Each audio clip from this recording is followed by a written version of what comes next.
Hi there. So today I want to show you guys this tiny little garden. It's super simple, one of my smaller gardens, but it's one of my favorites. It is just so precious. I love all the colors in it, and this is one of the first ones I planted, and I think I actually have maybe video or pictures I'll try to throw up here so you can see what it used to look like. But the Weigela is blooming right now, and so I had to get a little short video and show you all the beautiful things that are happening out here with the colors of the hosta that I have, and then there's some astilbe and snowball, Annabelle hydrangea, and super simple but super beautiful. So let's take a look. So this is on like the east side of our house, and this little section right here probably gets about 4 hours of sun. We have some canopy trees over here, and the sun comes from that way and kind of sets over on that side of our house. So once it gets through this little tiny chunk here between the canopy trees and our house, it's around about four hours of sun. I live in Michigan, zone 4 or 5, so our sun isn't like super intense. It's not like a crazy heat. So a lot of my hosta, heuchera, astilbe, stuff like that, I plant in the sun, at least part sun. I also plant it in the shade as well. It does awesome. But a lot of it I plant in the part sun and full sun, and it does just fine. Some of these, like I said, this is like the first bed I planted, so I don't have all the tags or anything, but I have most of the tags. This astilbe over here is Visions in pink. It's really pretty. It's got buds on it. We'll get a close-up of it, and it's about to bloom. This is the Halcyon hosta. I think I have a tag for that. So that one's really cool. That's one of my favorite blue hostas. And when we built our house like about 5 or 6 years ago, I had maybe like 3 or 4 of these that I got at the end of the sale on clearance, obviously, and I've just kept splitting and splitting them.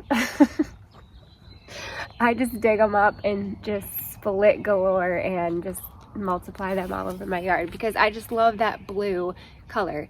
And then here's my favorite one right here. Right now it's blooming. This is Wine and Roses Weigela, and this is a proven winner. I've had these in here for, yeah, probably 4 to 5 years. I think I bought these before we were even done building our house, and they just like sat in a pot for like 6 months on the side of our house. My neighbors thought we were nuts. I had like plants galore in the driveway, and the house wasn't even built yet. But pays off because you save money that way when you buy stuff on clearance. So anyway, they are in full bloom right now, and they are gorgeous. Here, I'll show you the back of the tag. So these are so pretty. They do, I have a like a air conditioner unit right there, so it kind of like hides it a little bit without like being intrusive on it. So what will happen is when these are done blooming here in a couple weeks, I'll come in and just give it a nice rounded trim, and it'll be all ready to bloom for next season.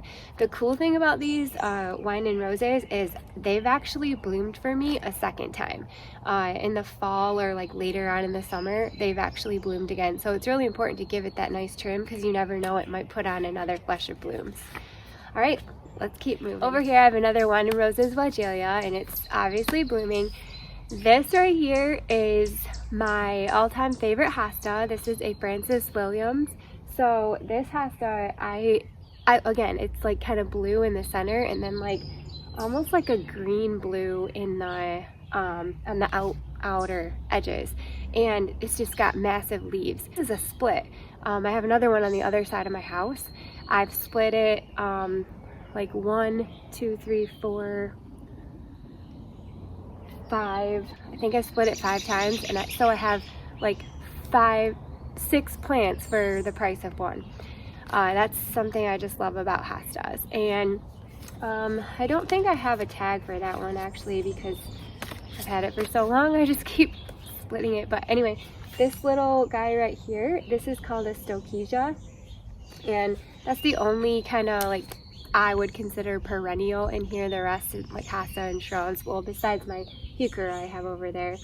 But this is really pretty too. It gets pretty purple flowers on it, almost like a straw flower looking. If you know what straw flowers are, those are awesome annuals in my zone. But these are super pretty for like cutting or like flower arrangements and drying flowers if you want to do that. I always show these upside down. These are a really pretty perennial, and I don't do too many perennials in my garden because after they're done blooming, they just look like crap, to be honest. But if the foliage is super tidy and clean looking, then I'll plant it. And that's why I love this stoichesia, because it almost acts like a grass, like a little carex grass or something before and after it blooms. So if a perennial performs for me in different ways in my garden other than just blooming and then turning brown and dying back, then I'll plant it. But yeah, you'll notice I don't have a lot of perennials in my garden, just a lot of stuff that gives me color all season long.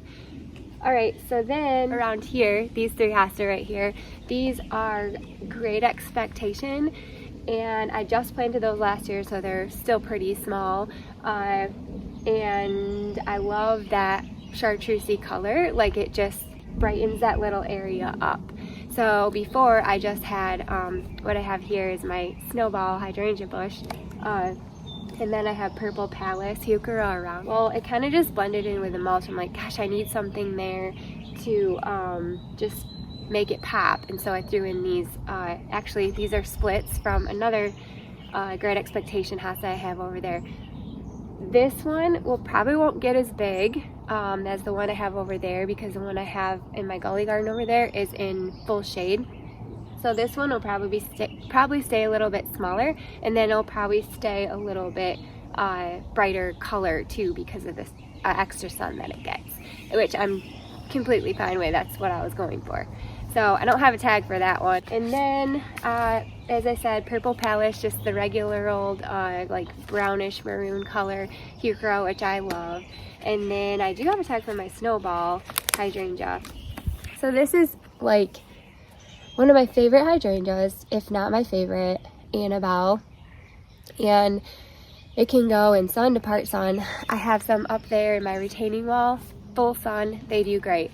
This one is part sun. This one is huge. I've taken so many splits off of this plant, like it's ridiculous. And I need to dig it out again and like tell my neighbors come get some, because it's getting nuts, but I love it.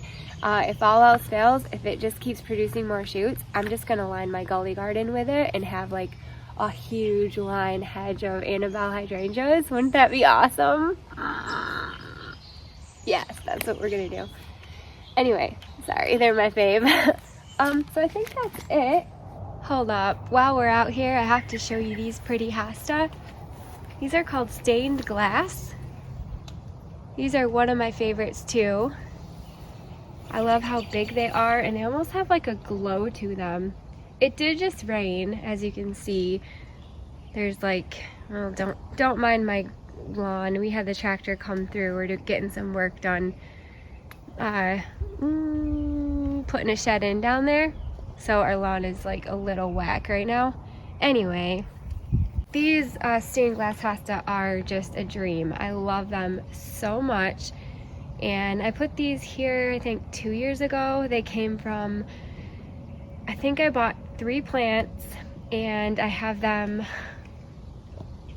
I started them over there in my gully garden, and I've just been adding, I think I got 5 over there now, and I've just been like splitting and dividing and adding more. So I was gonna tell you like one little tip. I know we're getting off subject here, but one little tip to look out to when you are buying hosta in the store, try to get, even if it's just like a 1 gallon pot, try to look for ones with like multiple splits. So, you know, if there's a plant that has, you know, just 1 split in it, maybe set that one aside and keep looking. And if you see one with 2, then you just got 2 hosta for the price of 1. If you see one with 3, you got 3 hosta for the price of 1. You can take it home and split it.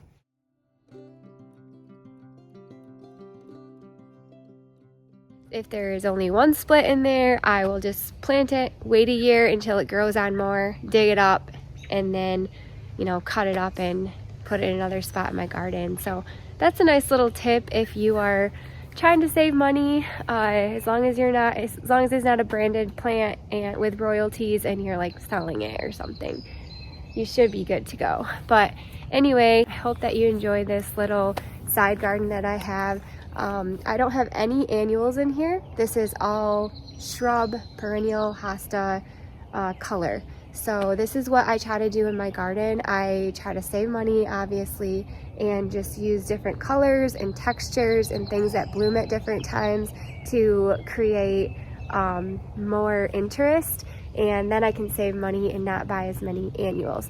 I will go in here when I have time, I just haven't had time, and pop like a few, probably begonias in here, or oh, last year I did beacon impatiens. Those are so pretty. I think I'm gonna do those. But I will go in and do that just so like when the Weigela aren't blooming anymore, there will be some color in there. But anyway, I'm talking too much, so thank you so much for watching. I hope that you have a great day, and we'll see you later. Bye. I had to pop back on here because I was looking through my pictures for some before pictures for you guys, and I found some, and I'm really excited that I took pictures. So I wanted to encourage you, take pictures of your garden, even if you'll see it's just like a pile of dirt and weeds. Like, that will show you what you started with, and then that will show you through the years what you end up with. I noticed I had taken a picture every year since I put that little garden in, which I'm so thankful for, and I was like, wow, I really loved it last year, and I really loved it the previous year, but I love it so much this year too. And so each year your garden just evolves. You plant things, sometimes they don't work out, sometimes they do, sometimes you have to move it to a different spot.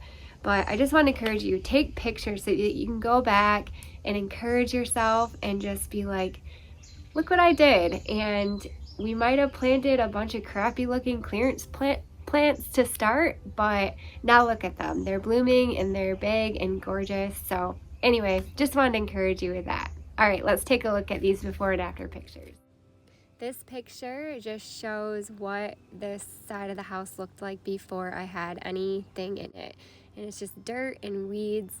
And then this is a view from the front. Like, we didn't even have our retaining walls in or anything yet. So it's really neat to see this. This next picture on the left, it shows some of my gully garden, which is really neat too, because I had to dig all of those scrub trees and shrubs out, and it's just totally transformed from these pictures. This next one is when I first put the bed in. You can see how tiny those plants were. The Weigela doesn't even look like anything because I got it so cheap on clearance. It's just super crappy looking. And then this is just another view from the back. So that was in 2016. Then this next picture, that is 2017. So you can see the plants put on a little bit more growth. They're looking a little bit more better. Then let's see, this next one is 2018. This year I added that little section with the rock, and I put some heuchera in there, which since then I have moved to another spot. This picture is in 2019, and you can see that the plants have put on quite a bit more growth. They're looking great. And then in 2020, I have a little video here. It just kind of swoops through. Everything's looking nice. My Great Expectation hosta were super tiny when I planted them, and you can see I've added the stained glass. And then this was last year, 2021. I've got my cute red begonias in there, and then I also had some beacon impatiens in there as well. I think I must have taken this, obviously, when my hydrangea was blooming. All right, well, thank you so much for watching and sticking around for all the before and after pictures. I really appreciate it. I hope you were inspired and encouraged, and you just are ready to get out there in your garden and do lots of great things. So thanks for watching. Bye.